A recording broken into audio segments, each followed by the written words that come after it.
I'm here with Darren Antola. We're talking 350 days. Very interesting. It's not a lot. It's not very often these days we see something with the hype of this film. Darren, tell me a little bit about it.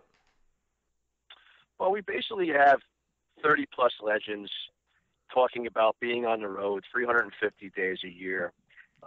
Legends like Bret the Hitman Hart, superstar Billy Graham, Greg the Hammer Valentine, Paul Mr. Wonderful Orndorff, Tito Santana, Wendy Richter, and the list goes on and on. And I can't forget Jimmy Superfly Snuka, of course. Basically, I just thought it would be interesting to have a documentary with all these guys together instead of just seeing a documentary about one person. It would be about Bret. Get these guys all together talking about their stories, and it's close to a 2-hour movie. It becomes a special event. No one's going to feel shortchanged where it's like a 90-minute documentary and you're cramming this guy in and that guy in. This really, really is for the fans, and I just thought it would be very interesting to do, Sean. How long has this been in the works? We started filming in April of 2013, and with post production and filming guys, and it took us 5 years to finish it. Stock footage, and it's when you're doing a film on your own, and Dave Wilkins and myself pretty much financed everything. A good friend and executive producer. It's not easy, but we got it done, and we really think we have something special here.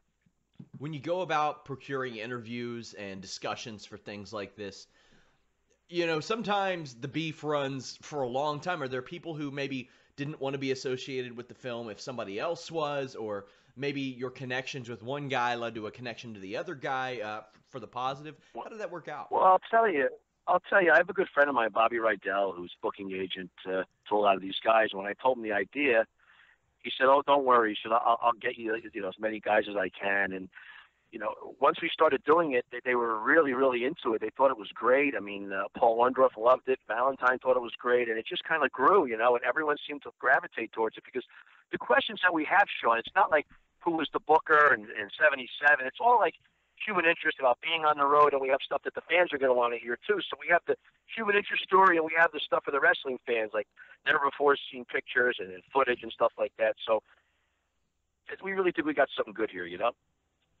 Now, to shift gears a little bit, I was doing my research, and when you type your name into Google, not only does 350 days pop up, but were you a cut man as well? Yes.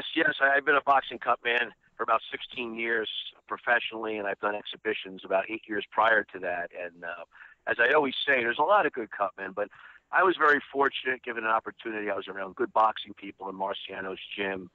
And when I was doing exhibition bouts, Lou Duva and Tommy Brooks would always come into Marciano's gym. They would come in with Pernell Whitaker and Trinidad and all these different Felix Trinidad, rather.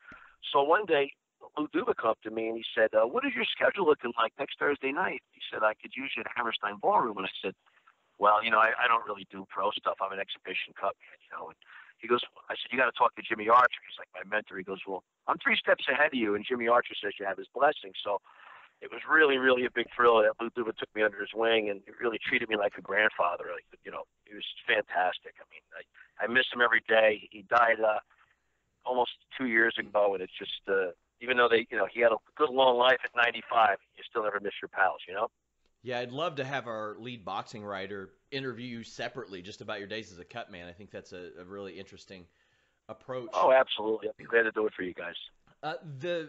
The release of 350 days comes at an interesting time because maybe even 5 years ago when you all started filming this, WWE Network wasn't around.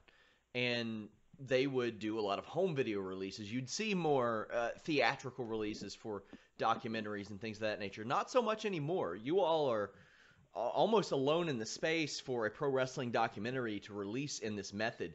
How do you think that will, or has it affected your approach at all, the advent of the network and the way that wrestling has changed just in the last 5 years in that regard?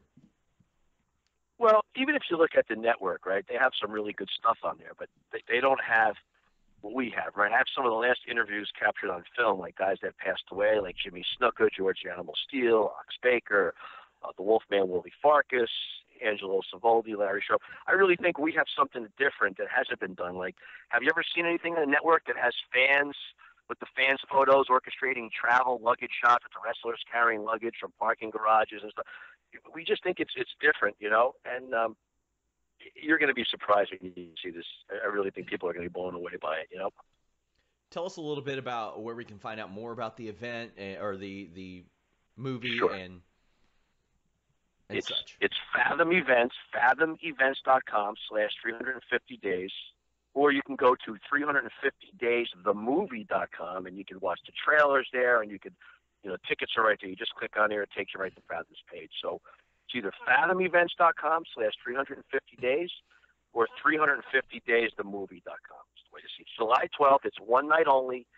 This won't be on DVD for probably 8 or 9 months. We're going to most likely screen in other countries, so it's not going to be something that's going to be on distributor in 8 weeks. You know, I really think people need to get out there, and you know, we have bonus content at the end of the movie. After the rolling credits, we have a Q&A with J.J. Dillon being interviewed by Evan Ginsberg, the associate producer of The Wrestler, starring Mickey Rourke, and talking about tribute to Bruno and Piper and the state of affairs at wrestling, how he compares it today to back then, and it won't be in the DVD. So we really, July 12th, you got to get out and see it. One night only, nationwide.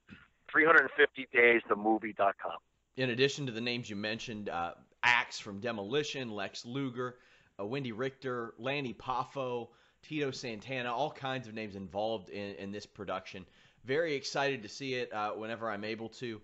I want to thank you so much for joining me.